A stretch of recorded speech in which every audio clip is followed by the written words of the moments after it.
নরম হয়ে যায় সিঙ্গারা। অথচ দেখো অনেকক্ষণ আগে বানানো সিঙ্গারাও কতটা ক্রাঞ্চি রয়েছে। অনেকেরই কমপ্লেন থাকে সিঙ্গারা তো বানাই, বানানোর কিছুক্ষণ বাদেই মিয়ে যায় বা নরম হয়ে যায়। ঠিক কিভাবে বানালে একদম দোকানের মতো ক্রাঞ্চি হবে আর টেস্টটা আসবে একদম দোকানের মতো, অর্থাৎ মিষ্টির দোকানের মতো, চলো ঝটপট রেসিপি শেয়ার করি। খেতে হবে দারুণ আর বানানোর অনেকক্ষণ পর পর্যন্ত একদম ক্রাঞ্চি থাকবে। মিষ্টির দোকানের সিক্রেট মশলা সহ একদম পারফেক্ট সিঙ্গারার রেসিপি আজকে তোমাদের সাথে শেয়ার করব। আজকের পর কিন্তু যেদিনকেই বানাবে সিঙ্গারা একদম পারফেক্ট হবে। তো প্রথমেই আমি একটা শুকনো মশলা রেডি করে নিলাম, যার জন্য নিলাম 1 চামচ মতো জিরে, 1 চামচ ধনে এবং 1 চামচ মৌরি, আর দিলাম কয়েকটা শুকনো লঙ্কা।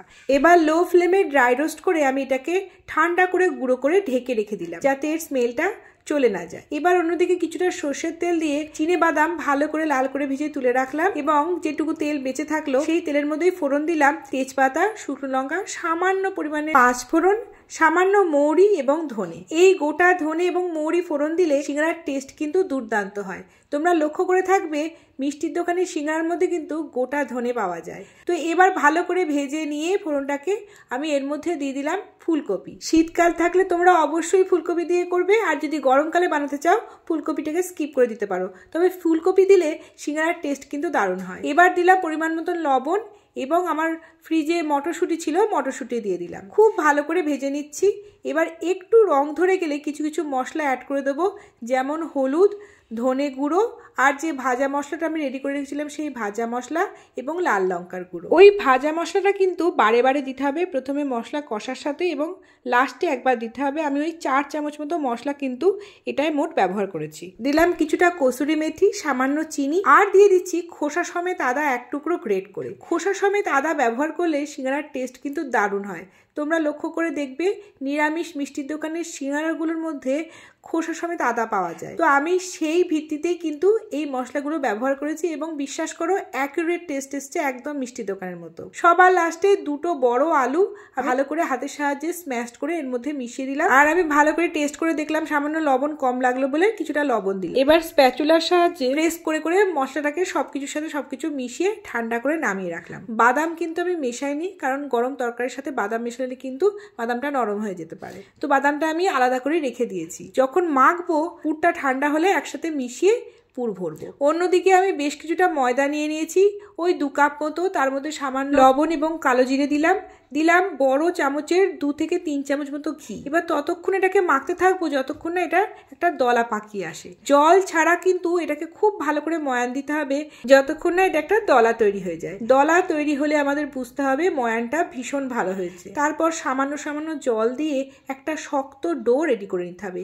একদমই নরম করা যাবে না সিঙ্গারার ডোটা, কারণ সিঙ্গারার ডো নরম হলে কিন্তু পরে ক্রাঞ্চি হবে না। তো সেইভাবে মেখে নিয়ে ওই 15 থেকে 20 মিনিট মতো এটাকে রেস্টিং টাইম দিয়ে দিয়েছি। দেখো আমার ডোটা কিন্তু খুব নরমও না আবার খুব শক্তও হয়নি। রেস্ট টাইম রাখার পর প্রথমে শক্ত অবস্থায় মাখতে হবে, তারপর রেস্ট টাইম পেলে এটা কিন্তু একটু নরম হয়ে যাবে। এবার আমি আটা বা ময়দা ছাড়াই এটাকে লম্বা করে বেলে নিচ্ছি একটা লেচিকে। তোমরা সবাই মোটামুটি জানো সিঙ্গারা কিভাবে বানাতে হয়, তবু আমি একবার দেখিয়ে দিচ্ছি। লম্বা করে বেলে ছুরি দিয়ে মাঝখান বরাবর কেটে এটাকে একটা প্রান্তর সাথে আরেকটা প্রান্ত জুড়ে হাতের সাহায্যে প্রেস করে করে ওই 2টো প্রান্ত যেখানে জুড়েছে সেটাকে মুড়ে দিতে হবে যাতে খুলে না যায়। এবার ভেতরে যে গর্তটা তৈরি হলো তার মধ্যে পুরটা ভরে নিতে হবে। এখন কিন্তু আমি বাদামের সাথে আলুটাকে মিশিয়ে নিয়েছি এবং হাতের সাহায্যে প্রেস করে করে পুর ভরে দিচ্ছি। কিনারাগুলোয় সামান্য জল লাগিয়ে নিয়েছি।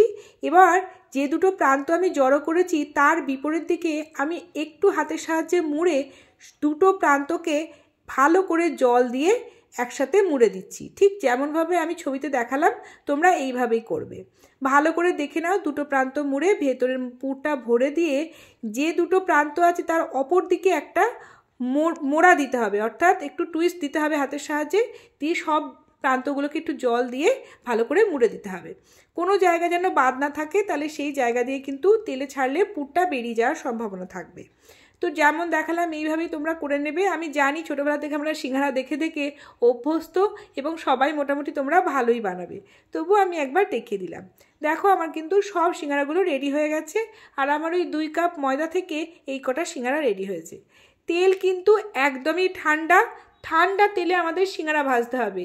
সিঙ্গারা ক্রিস্পি হওয়ার একটাই রুলস, সিঙ্গারা ভাজতে হবে একদম ঠান্ডা তেলে।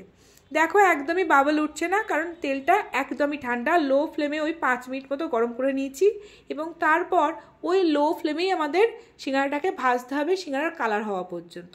তবেই ওপর ভেতরের সব পার্টগুলো ভাজা হবে এবং ক্রাঞ্চি হবে, সিঙ্গারা ভালো রকম রঙও নেবে।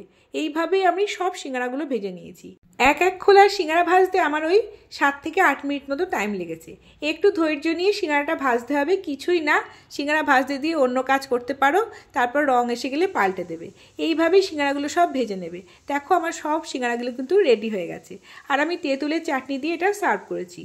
আর এই তেঁতুলের স্পেশাল চাটনিটা, যেটা দই বড়া থেকে সিঙ্গারা থেকে চাট সবেতে ব্যবহার করা যায়, এই চাটনির রেসিপি কিন্তু আমার আগের লং ভিডিওতে দেওয়া আছে, তোমরা অবশ্যই দেখে একবার বানিয়ে দেখো, ভীষণ সুন্দর হয় খেতে। একদম খুঁটিনাটি ডিটেলস টিপস সমেত পুরো রেসিপি তোমাদের সাথে শেয়ার করলাম। কেমন লাগলো তোমাদের অবশ্যই জানিও কিন্তু। তো দেখো আমি সার্ভ করে দিচ্ছি, একটা তোমাদের ভেঙে দেখাই কত ক্রাঞ্চি হয়েছে। তো দেখলে তো, এইভাবে তোমরা অবশ্যই বানিও, আর কেমন হলো আমাকে জানিও। আজকের মতো আসি, টাটা।